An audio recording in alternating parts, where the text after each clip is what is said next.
Bonjour, aujourd'hui on va regarder comment utiliser l'application Adobe Scan afin de numériser tes devoirs et de les faire parvenir à l'enseignant par courriel ou par dépôt sur Moodle.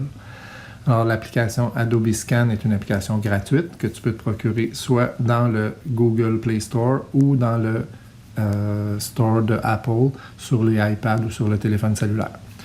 Alors pour démarrer Adobe Scan, tu cliques sur son icône et tu vas devoir te connecter soit à l'aide de Facebook, de Google ou encore te créer un compte Adobe ID qui va te permettre de sauvegarder tes numérisations dans le cloud. Dans mon cas ici, je vais utiliser Google. Et voilà, une fois que tu as connecté Adobe Scan à ton compte, on te donnera un petit écran dans lequel on va peut-être te demander d'autoriser Adobe Scan à utiliser ton appareil photo. Il faut évidemment l'autoriser. Et tu tombes automatiquement en mode numérisation automatique qui va te permettre de prendre des photos de tes documents afin qu'elles soient converties en numérisation. Alors le truc est de placer ton appareil photo au-dessus de la page à numériser, de cadrer le mieux possible à l'aide des marqueurs la page et d'attendre que la prise de photo se fasse. Une fois que la photo est prise, tu peux réajuster au besoin le cadrage qui a été fait par défaut par Adobe Scan. Et lorsque c'est fait et que tu es satisfait, tu fais simplement continuer. Si tu as d'autres pages à prendre, tu vas pouvoir les prendre à nouveau. Alors, avec la même méthode, on attend que la capture d'écran se fasse. On réajuste au besoin les marqueurs de page et on continue ainsi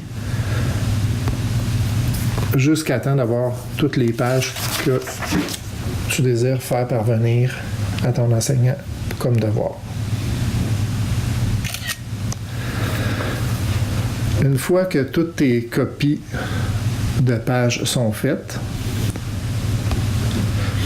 tu vois apparaître en bas à droite de ton écran l'ensemble des pages qui ont été numérisées. Alors tu cliques sur cette petite icône-là, ce qui va te permettre d'accéder aux pages numérisées. Tu peux les visionner l'une après l'autre pour voir si elles sont de qualité suffisante. Si une page n'est pas correcte, tu peux la supprimer avec les icônes en bas de l'écran et reprendre la numérisation en cliquant sur « Ajouter une page ». Une fois que tu as vérifié toutes tes pages et que tout est correct, tu peux ici venir changer le nom de ton document, lui donner un nom plus pertinent qui indiquera à ton enseignant de quoi il s'agit. Par exemple, ça pourrait être « Devoir 1 ».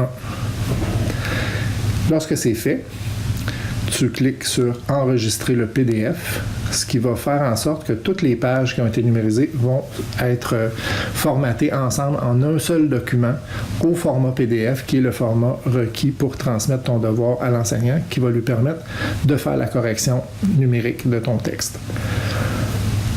Une fois que le document est sauvegardé en PDF, tu peux ensuite le partager directement à ton enseignant si tu as configuré un compte de courriel sur ton appareil, sur ton téléphone ou ta tablette.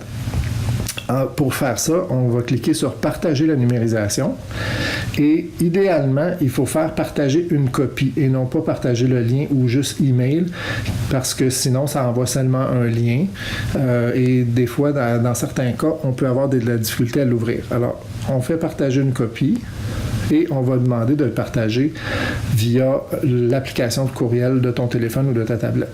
Donc là, ici, je clique sur « Mail » dans mon cas parce que je suis dans un iPad. Tu inscris l'adresse de ton enseignant à qui tu veux faire parvenir le devoir. Alors, évidemment, ça commence par FADA, tiret et le nom de la matière à laquelle tu veux la faire parvenir. Alors, dans le cas présent, moi, je vais faire FADA français.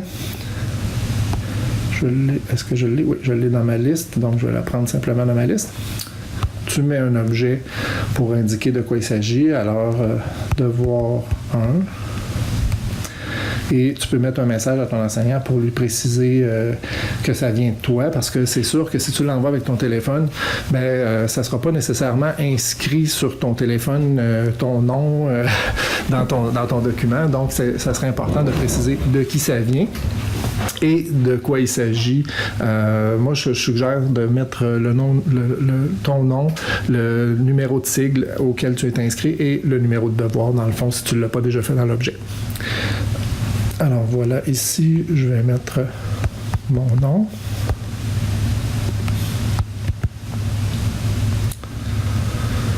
Et je vais préciser que je suis, mettons, dans le cours français 5204. OK. Et on a juste ensuite à envoyer le message avec la pièce jointe et c'est fait.